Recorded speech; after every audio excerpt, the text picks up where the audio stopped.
When you're a small business or medium-sized business, you're a team, right? You're a small broker. You don't have the money, and you certainly don't want to waste the margin that you spend with hiring these big teams of marketing people to run advertising. So what we thought was, what if we could apply technology to the problem, make it turnkey, lower the cost barrier, and let people run these sophisticated marketing firms without having to hire an agency or become a digital marketing pro.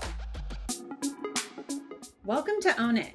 This week, we're diving into high-performance marketing with Matthew Marx, the CEO and co-founder of Evocalize, also known as Digital Campaign Builder. I personally love this company because much of our side community uses it and swears by it.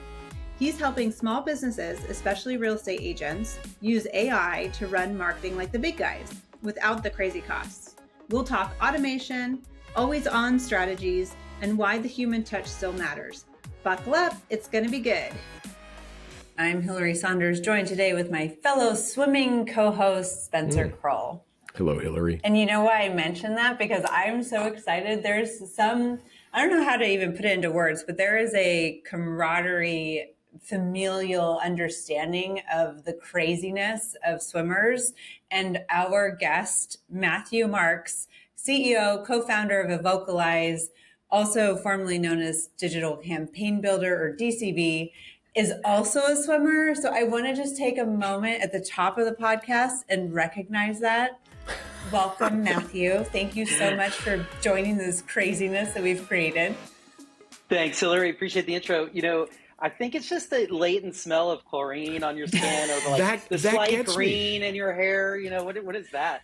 Or maybe that changed our brain chemistry. Maybe we should look into this. Perhaps chlorine and swimmers, that's changed our brain chemistry. Yeah, I mean, still to this day, because I go to the Y and I swim, and I also go to another gym where I swim once in a while. And there's just that thing about when you hit that room and you're like, oh yeah, now I'm feeling good. It's not over chlorinated, right? There's a weird comfort. It's probably the way people feel if they're from another country and then they smell some dish being cooked somewhere. I was just in Eugene watching the Olympic trials for track and field, and there's that competitive edge that immediately when I got home, I was like, I need to go swim. It's so silly.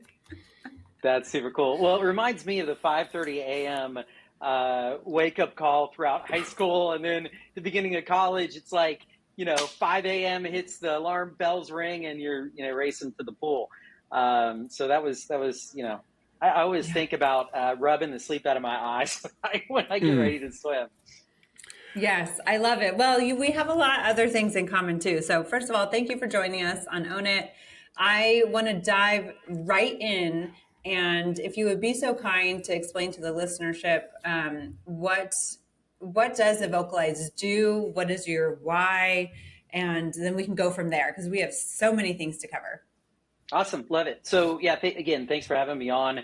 Evocalize, we founded Evocalize to solve a problem. It's a marketing automation platform or technology specifically geared toward what we call demand generation. In the real estate industry, that's generally leads that we want to turn into transactions, right? That we want to make ourselves commission and want to turn sides, right?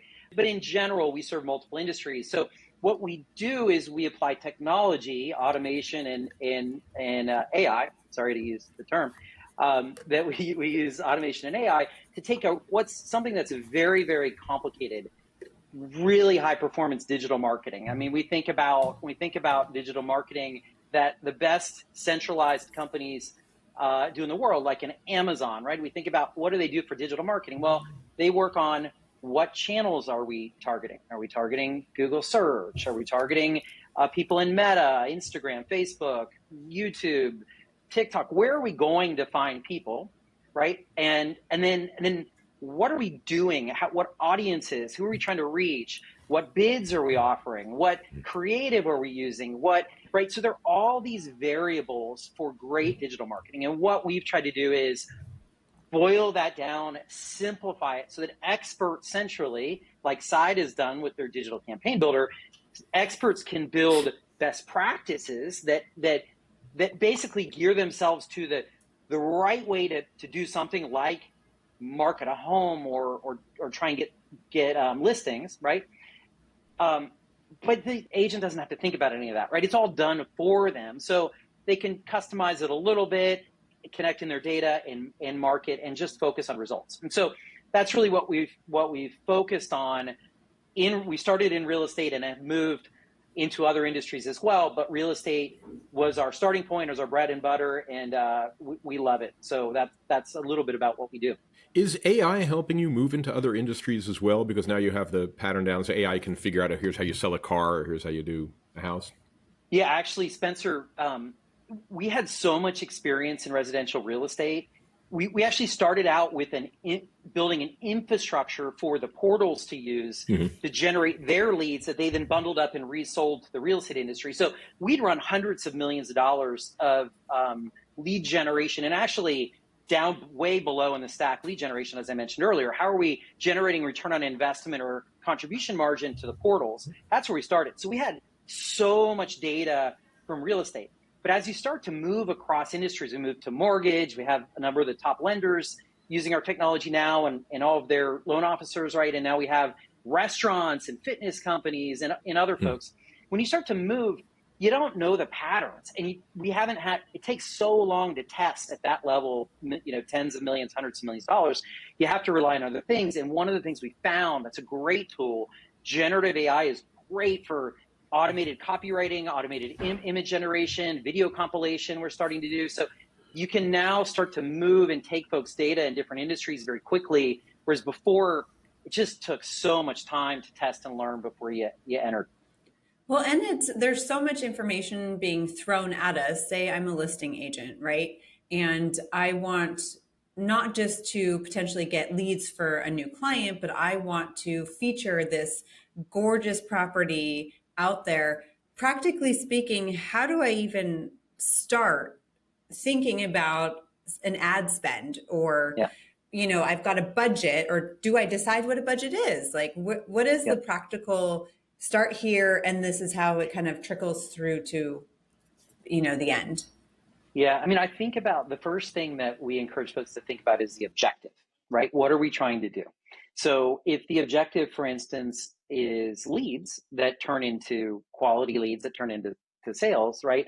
I want to start with that. So I start with, what am I trying to accomplish? And that's when every program that we set up starts with that. They're all single objectives. So you can't have multiple objectives in the media world. You have one, right? And then there are supporting objectives that go along with that, but the one objective is generate. So that's the first thing I think about. And then the second thing I would think about is, we really don't want to be point in time, just running one listing here and there. The system supports it. We actually have folks that have generated leads in the real estate industry that have turned into large transactions where agents have spent like literally $1 running a listing lead. They're pretty crazy, actually, stats. But it's not really the right way to go about it. The right way to go about it is to think a little bit longer term, right? To think in the term of months. So there are things you can do, right? So you can run subscription programs so that you're always in market in all the channels in a light way, right? So you really need to think about doing that, because your sphere is valuable in real estate. But the definition of sphere is interesting, right? So is sphere just the people that you know? Just the people who know you in the neighborhood? Do you want to broaden that? Do you want to grow that? Do you want to grow your database? We know as you grow your database past 200, 300, 400 folks, we know from the data that all of a sudden you become, your agents on your teams become viable agents and productive members, and they can support themselves, right? And just by the virtue of nurturing those leads. So how do we get more of them? Well, the first start is being in market. The second portion of that is start with some automation. So, Hillary, if you have $1 million listings, you may want to spend $100 on that listing versus, middle of the country, we can get away with a little bit less. And so the recommendation varies a little bit. But my biggest encouragement would be set up a marketing program, set up in a DCB and Sidesland, set up an automation so that you're doing this stuff on a recurring basis. You don't have to go push the button every time. You've set up a automation with AI to be able to do it for you, and you'll get much further by always being on. Doesn't have to take a tremendous amount of money. It can be on the order of $100, $200, $250 a month at a start. If you're a higher producer, we scale up to tens of thousands, hundreds of thousands of dollars a month for folks who are doing a lot. But it's a little bit of the kind of meta level guidance I would give in terms of running these marketing programs. But the price of the home generally correlates to the area it's in, which generally correlates to the media competition, like Mercedes trying to get in front of, BMW trying to get in front of that same consumer online. And so you can think in terms of correlation with home price, with commission, and with media prices.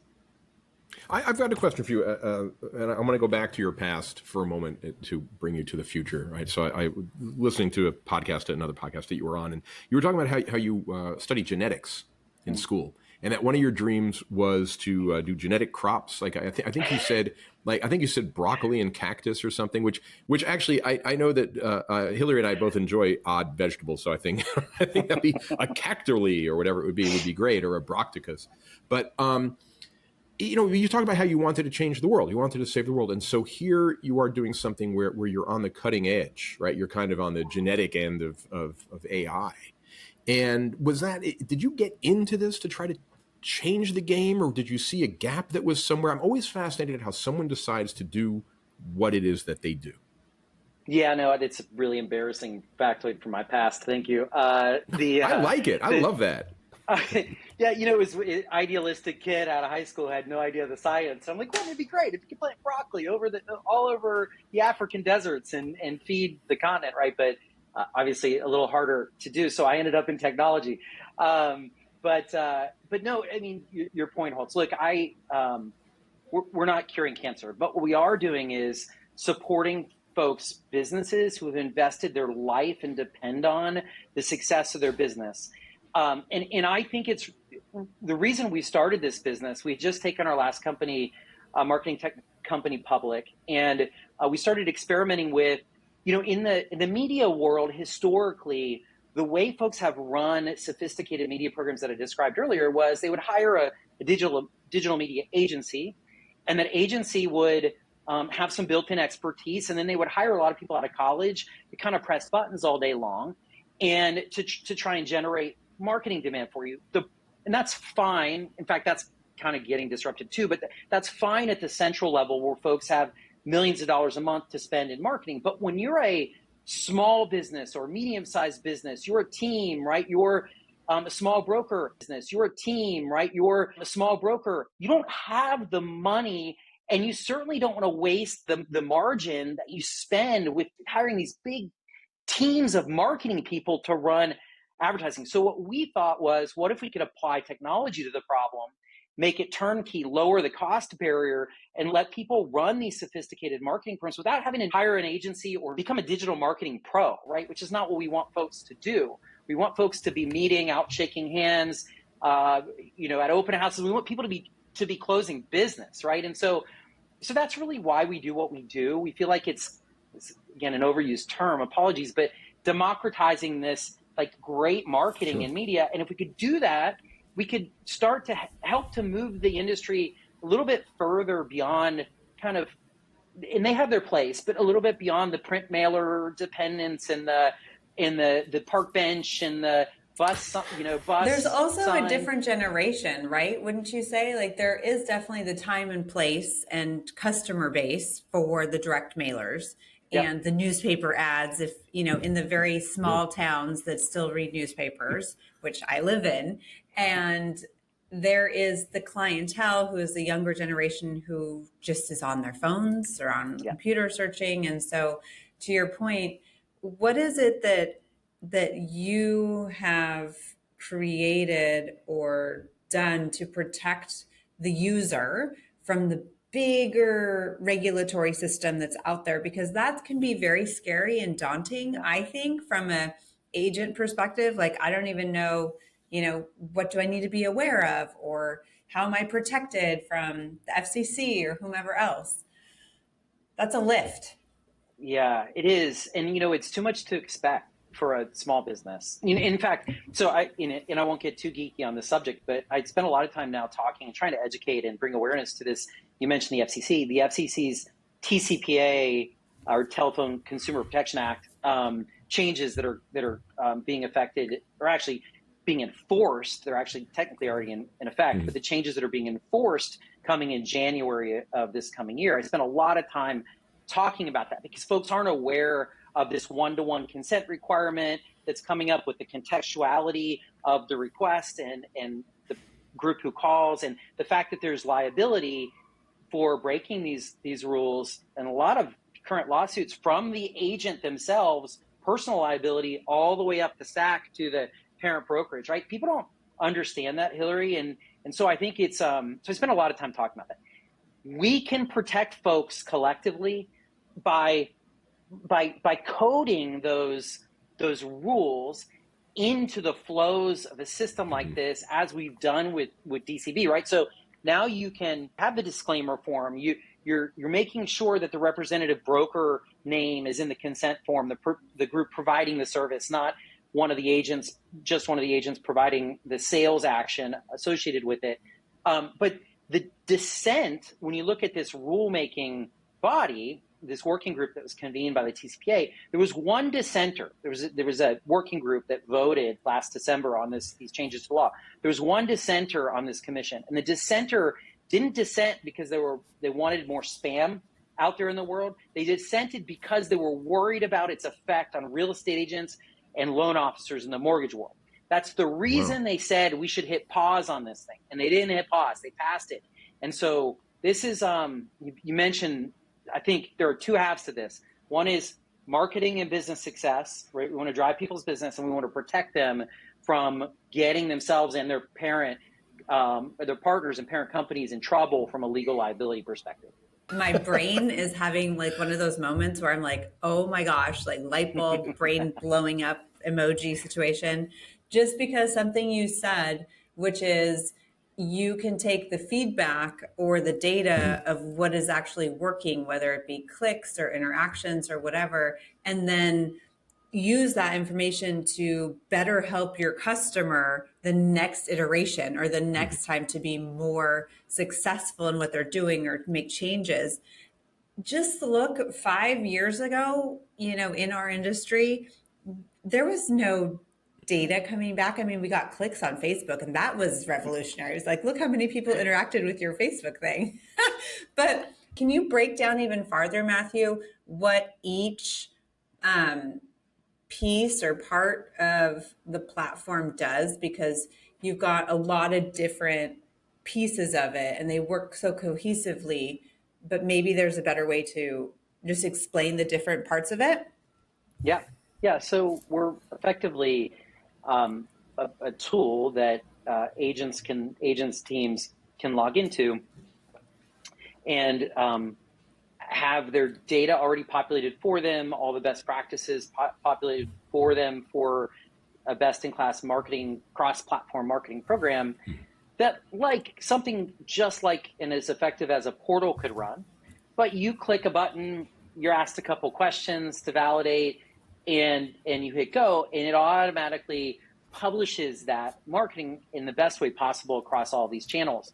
As a part of that, Hillary, one of the things that we allow people to do, and this is where the training comes in, you can click a button and auto copyright based on your data, your all of your marketing for you. You can click a button and auto generate imagery and videos now, right? And so that then becomes a part of the mix that's sent out into the ecosystem that consumers look at, buyers and sellers potentially look at, and vote on by clicking on, generating leads. So they're voting. And so what we do is we look at what was all the messaging for everyone that sent out these media messages, marketing messages across all these channels. We look at what do those words say and which of the ones worked best against which characteristics. And those train the model. So the next time you say generate copy for my listing, the next person in your network, in the side network that says generate listings, the system is smarter and it uses the intelligence of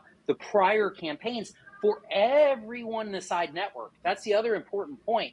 This isn't just a one-to-one improvement. This is every person in the side ecosystem trains the system so it makes everyone better and develops basically a side moat on top of that the marketing through site has been trained by all these experts running all of their marketing, and it's better than you can get if you go and try to do it on your own somewhere else. And the analysis of what's succeeding, is that done by AI as well? That's taking the data and analyzing it that way. Yeah, that's right. So the success metric, what in geeky terms we call the response variable, right? The response variable is, okay, what did someone do that was a positive action to say this is good, and what did someone do potentially to say this is a negative action? For us, what we look at, because again, we're running media, think about advertisements you might see in Instagram or TikTok. If someone clicks on the ad, that's okay. If someone comments or interacts with it, that's maybe a little bit better as long as it's positive. If someone generates a lead and says, I want to learn more about this property or about you as an agent because you seem like you know this area, that's a stronger signal. And so each signal that we get lower and lower down that's closer to the transaction becomes better and better. The ultimate sign for us is when in some cases we can get really far down. So we can get transaction information. We can get agents to tell us whether the lead turned into money. And then we can do that. We can train the system with, okay, these actions on this ad made this much money or didn't make this much money. And that whole chain then over time, in this copywriting example, trains the system. Next time we'll feed in, hey, this text that we wrote on this ad was highly successful. So in terms of the entire stack rank of actions, right? And so every action has a value. And so we would train the model and say, write more like this. And so every time the system is saying, write more like this, it naturally evolves and gets smarter over time. And so that's what I'm trying to talk about, if that makes sense. Yeah, and does it also measure one platform against another platform too? Like this is better on this? Yeah. Yep, and it'll actually look at like relative weightings of platforms too, right? And we use that information, and and the platforms work together interestingly well. Google search is very low in the funnel. People go and search, and then they click and convert. Some other channels, website advertising, for instance, people are familiar with. You're like your ad on a random website. It's very high in the funnel. It's like a digital billboard floating around.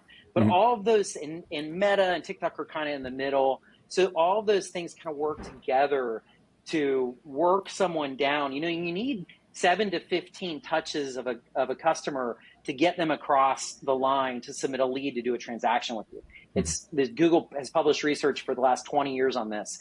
And so you just need a lot of touches. And so that's why I talk about always being in market earlier to Hillary's question. You need to be there for folks. And that's how you start to market like a portal does, right? Again, what we do for portals versus what a lot of agents do, which is I'm going to market this listing and I'm going to go away and I'm going to spend $50 and I'm going to go away. It's fine to do that if you're just trying to show your client that you're marketing their property, but you're not going to develop a repeatable grow your business model in that way. I'm curious if in your experience you have seen whether a particular digital platform does better than others in either engagement or responsiveness. I'm just curious. Yeah. So again, they generally serve their own purpose, but I'm happy to walk through kind of how they work. We have I don't want to get too ad geeky, so I'm thinking of like the right abstracted word, but if you think about websites, as I mentioned earlier, we call that in advertising, we call that the display advertising, right? So how do we go out and serve an ad on a website maybe your consumers are looking at in your local area? We can do that, right? That's very awareness based. Again, it's like the digital billboard or the park bench, right? So it's good to get your people start to say, wow, Hillary is everywhere. And so that's good, right? So that Google, we do most of that through what we call Google Display Network. And that's just the largest network in the world of websites that you can run advertising. You can do remarketing in that, which means if I tie in my website data, I can follow someone around the web, right? Which everyone has been followed around the web. If you don't know the term remarketing, that's what it means, right? So that's very high. It's kind of awareness. It's the digital park bench, as I think of it. And then in the middle, you have Instagram, old blue Facebook. Yes, people still use it. You have TikTok. It's pretty close to the middle. It actually works fairly well in performance, especially for higher dollar properties, luxury properties. And then you have a YouTube. You have Gmail. You have a number of these, what Google calls Google demand generation kind of placements or properties in the middle. And those are all serve both awareness and conversion. So you can get both awareness, you're going and finding new people, but you're also getting leads because they have so much data on those platforms that they're able to target the right customer and predict who's going to convert.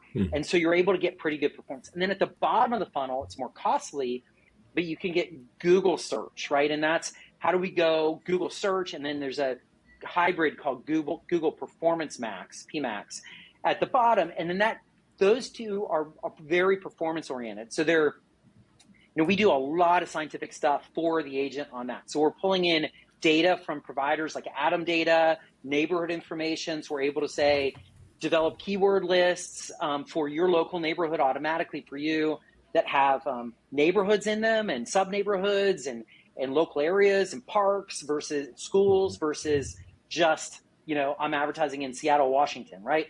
So those are things that really impact the performance, and I could go pretty deep in that. I won't now to save your sanity, but those are kind of how the general platforms work. We're experimenting with Amazon, which is another kind of middle. So far, it's right in the middle with Meta and YouTube and the ones I talked about earlier. So we really like these middle layers because you can get cheaper cost per lead. You can kind of get in front of the portals if you do this the right way, and you can, kind of control your own destiny in terms of demand generation at that level the most. I want to shift gears slightly because you're building an industry, you're building your own business, and this is obviously, I know that it's all AI, right? But there are a lot of people behind the scenes in what you're doing, especially as you're going to different industries. What are you doing to attract the people that you need? There's a lot of competition for engineers and programmers and whatnot. Just curious what you're doing to build a company culture that people want to come work with you. That's a great question.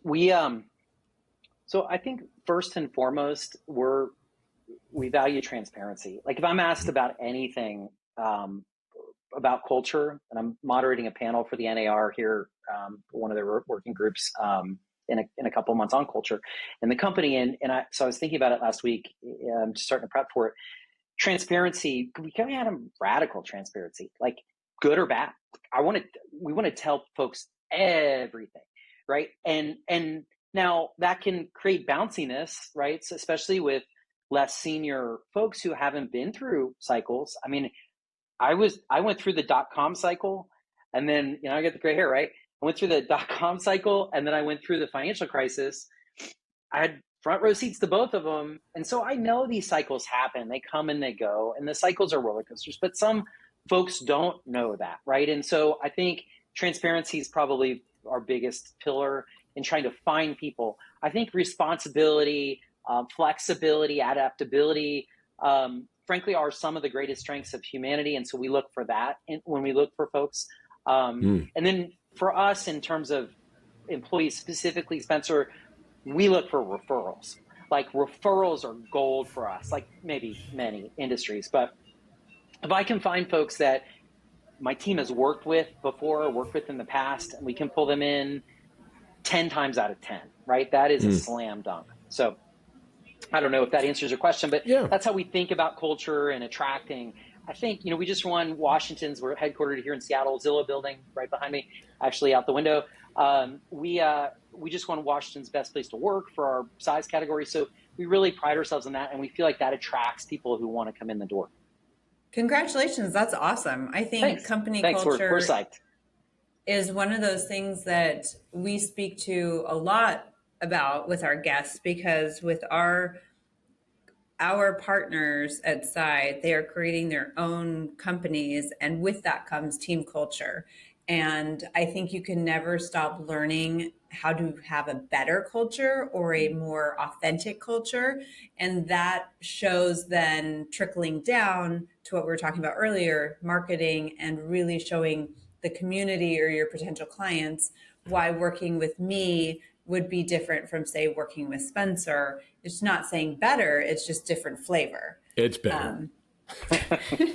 Working with me, yes, you're right. Yes, it is. It's just, I was going to say, if you're working on referrals, I was like, there's no way I'm going to that company then. You're in, Spencer. Come on. We'll put you in the CEO seat. I'll work for you. Sure. I was blown away, actually, having been to the side-by-side conference this last year and speaking, humbled to be speaking at your conference. I was blown away by the culture that y'all have. I mean, the passion that folks had there at the event, and I was really in awe of what you guys have built. So I should be asking you questions.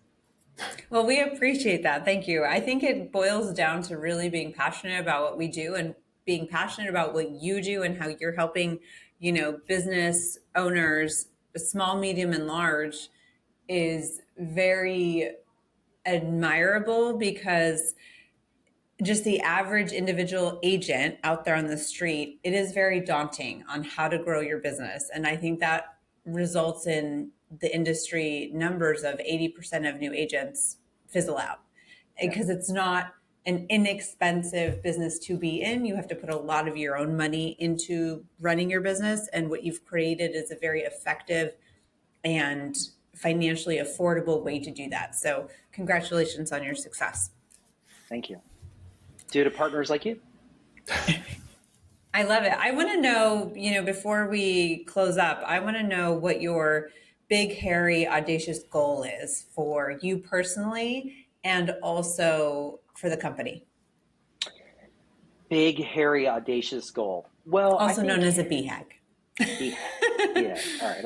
I'll take a swing at the BHAG. So I think, I often come at these things from a geeky angle because I'm an engineer and product guy by training, right? So I think if we can, we're getting closer every day. But I think if through the use of technology and generative AI is playing a big role in that, but AI in general as a class, I think if we can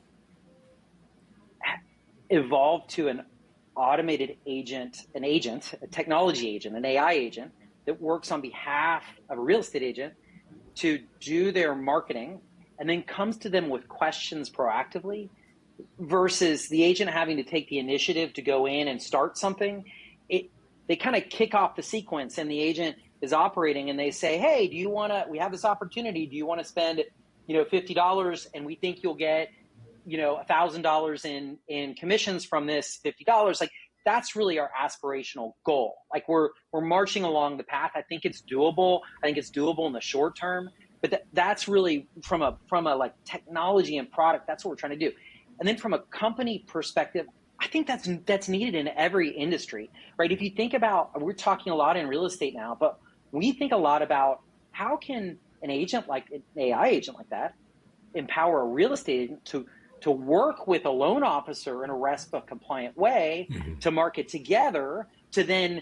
And so we think about that, just those two industries, and we think about a lot of industries that way, right? Like your local restaurant and the movie theater, and like how do we let people work together as we've called our tool internally a collaborative marketing platform, and that's really what we want it to be, is this interactive experience that ties businesses and people together to market with customers and to customers, versus having to go solo. Think about what to do, go do it.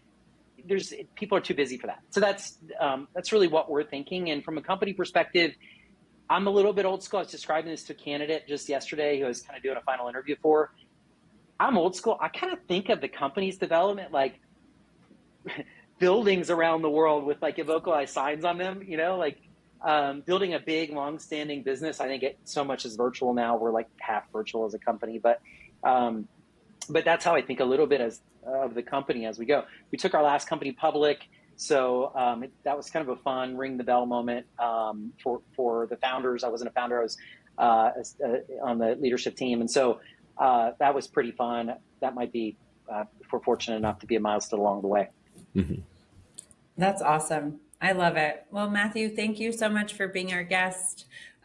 We could talk about digital marketing, I think, for another hour. It's just so much to learn. So I'd love to save a spot on a future episode and we can chat about how things have changed and what you've learned and what people can actually implement further as you guys are growing your tool set, if you would be so kind as to say yes. Would love to, and we can talk about more swimming Yes. in the episode. If we can get AI to do the laps for me, I'd be even happier. So we'll, Well, thank you again. We appreciate you. And if you would be so kind as like and subscribe and follow us at Own It, we would love it. And we'll see you in another episode coming down the pipe. Thanks, Spencer. Thanks, Hillary. Appreciate you having me on. And I'm already a subscriber. Love it. Thank you. Join us next week. We are bringing on a special insider guest, Steve Capezza, president of Side, for a very deep dive into the future of real estate brokerages. He has such a unique viewpoint, which is based in years of real estate industry experience, but with a tech-focused twist. We'll talk about how independent, locally owned businesses can scale beyond their wildest dreams, the evolving role of tech, and what it really takes to build a brand that stands out. Trust me, you do not want to miss this episode.